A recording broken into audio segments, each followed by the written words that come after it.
Video में बात होगी थायराइड हार्मोन की डेफिशिएंसी के हवाले से।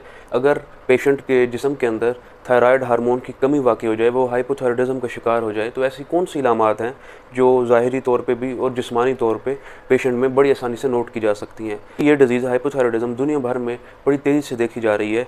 अमेरिका में 2 करोड़ लोग इसका शिकार हो चुके हैं। यूके, अमेरिका, वहाँ पे इसकी कमी की वजूहत ऑटोइम्यून डिजीज़ हैं। हाशिमोटो थायराइडाइटिस उसकी एक एग्जांपल है। लेकिन हमारे कंट्रीज़ में, पाकिस्तान में इधर ख़ास तौर पे आयोडीन की डेफिशिएंसी की वजह से ये प्रॉब्लम्स देखने को मिल रही हैं।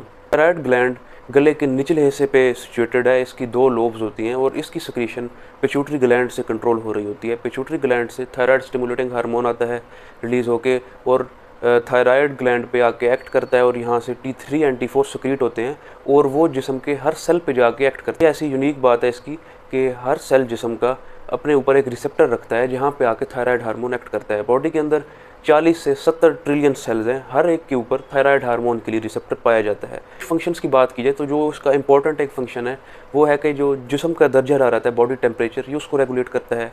बेसल मेटाबॉलिक रेट, BMR, वो इसकी वजह से कंट्रोल हो रहा होता है। अगर पेशेंट थायराइड की कमी का शिकार हो, हार्मोन की कमी का शिकार हो, तो उसकी बॉडी का टेम्परेचर मेंटेन नहीं होता, जिस्म हर वक्त ठंडा रहता है। और जब बॉडी का मेटाबॉलिज्म भी इम्पेयर हो जाएगा, जो भी प्रोटीन, फैट, कार्ब्स का मेटाबॉलिज्म है वो इसकी वजह से हो रहा होता है। जब इसका मेटाबॉलिज्म इम्पेयर हो जाएगा, इसकी सिक्रीशन कम होगी, तो इसकी वजह से वेट गेन जैसे प्रॉब्लम्स देखने को मिलेंगे, ज़्यादा जिस्म में थकावट की कैफियत रहेगी। इसके साथ जो खुराक पेशेंट खाएगा तो वो उसकी इंटेस्टाइन से सही तरह एब्जॉर्ब नहीं होगी, उसका डाइजेस्टिव फंक्शन भी इसकी वजह से मुतासर हो जाएगा, जिसकी वजह से बहुत ज़्यादा कमज़ोरी का शिकार हो जाएगा। और अक्सर इन पेशेंट्स में कॉन्स्टिपेशन के मसाइल भी बहुत ज़्यादा देखने को मिल रहे होते हैं। इसका इंपॉर्टेंट फंक्शन ग्रोथ में भी है, इसीलिए इस चीज़ को ज़्यादा क्रिटिकली चेक किया जाता है कि जो प्रेग्नेंट लेडीज़ हैं उनमें इसकी कमी बिल्कुल वाक़ई ना हो। वहाँ पे आयोडीन की क्वांटिटी को ज़्यादा दिया जाता है ताकि जो डेवलपिंग फीटस है, जो बेबी है, उसका ब्रेन किसी सूरत कंप्रोमाइज़ ना हो, वो प्रॉपरली ग्रो कर सके, क्योंकि फीटस को जो भी न्यूट्रिटिव वैल्यू मदर से मिल रही होती है उसमें थायराइड हार्मोन भी वहाँ पे इंपॉर्टेंट रोल प्ले कर रहा होता है। तो प्रेग्नेंट वुमेन थायराइड हार्मोन की कमी का शिकार होगी तो इसकी वजह से बच्चे का कद भी सही तरह नहीं बढ़ेगा, शॉर्ट स्टेचर होगा वो, और मेंटली भी वो प्रॉपरली डेवलप नहीं होगा, उसकी मेंटल ग्रोथ भी सही तरह नहीं होगी और वो अंडर डेवलप्ड साइड पे वो बच्चा चला जाएगा। इसके अलावा जो न्यूरोनल फंक्शंस होते हैं जिस्म के अंदर, वो भी थायराइड हार्मोन उनमें भी अपना इंपॉर्टेंट रोल प्ले कर रहा होता है। एक सेल से दूसरे सेल तक जो मैसेज जा रहा होता है, न्यूरोनल कंडक्शन जिसको सिनेप्सिस कहा जाता है, तो वहाँ भी सिग्नल्स को बूस्ट अप करने में thyroid hormone important role play कर रहा होता है। मसल की कंट्रैक्टिलिटी, पट्ठों में ज़्यादा खिंचाव महसूस होना, मसल्स में स्पैज़म हो जाना, मसल एक्स, ज़्यादा बॉडी में पट्ठों में ज़्यादा खिंचाव का रहना, जोड़ों में, जॉइंट्स में ज़्यादा प्रॉब्लम्स हो जाना, वहाँ पे भी ज़्यादा दर्द की कैफियत का रहना, जो बॉडी की स्किन है वो ज़्यादा स्केली हो जाएगी, मेलेज़मा जैसे कंप्लेंट्स। उसके अलावा क्रैक्ड स्किन, नाखून भी क्रैक्ड मिलेंगे, क्रैक्ड नेल जैसे प्रॉब्लम्स पेशेंट में देखने को मिल सकते हैं। इसके अलावा जो एक और प्रॉब्लम ज़ाहिरी तौर पे देखा जा सकता है वो है बालों का झड़ना, एलोपेशिया जैसी कंप्लेंट्स, और ख़ास तौर पे जो आईब्रोज़ हैं उनमें थिनिंग हो जाना, बालों की तादाद का कम हो जाना।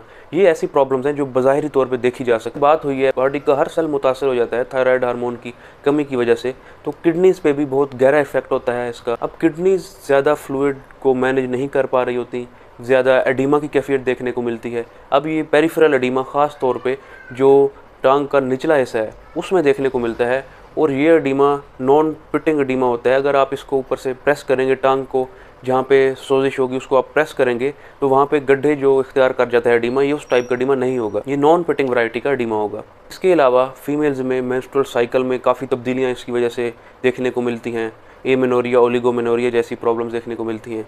मेल एंड फीमेल दोनों इसकी वजह से, इसकी कमी की वजह से इनफर्टिलिटी जैसे प्रॉब्लम्स का शिकार हो जाते हैं। इस तरह के मसाइल का रिस्क बढ़ जाता है। जिस तरह की बात हुई है एडिमा की और पट्ठों में ज़्यादा खिंचाव की, तो कार्पल टनल सिंड्रोम का रिस्क बढ़ जाता है। इसके बारे में पहले बात हुई है, आप वो वीडियो देख सकते हैं।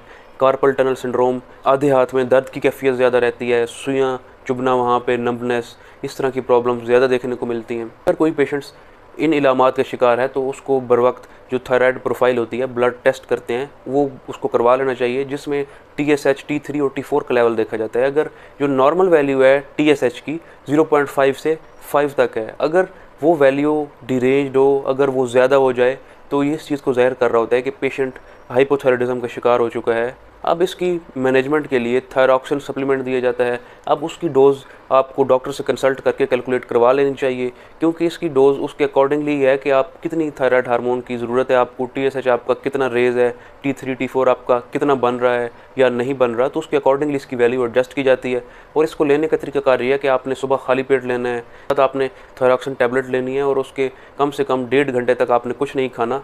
इवन कि आपने जो विटामिन डी और कैल्शियम के सप्लीमेंट लेने हैं वो भी आपने किसी और वक्त में जाके लेने हैं, ताकि आपके जिस्म के अंदर ये थायरॉक्सिन अच्छी तरीके से एब्जॉर्ब हो सके।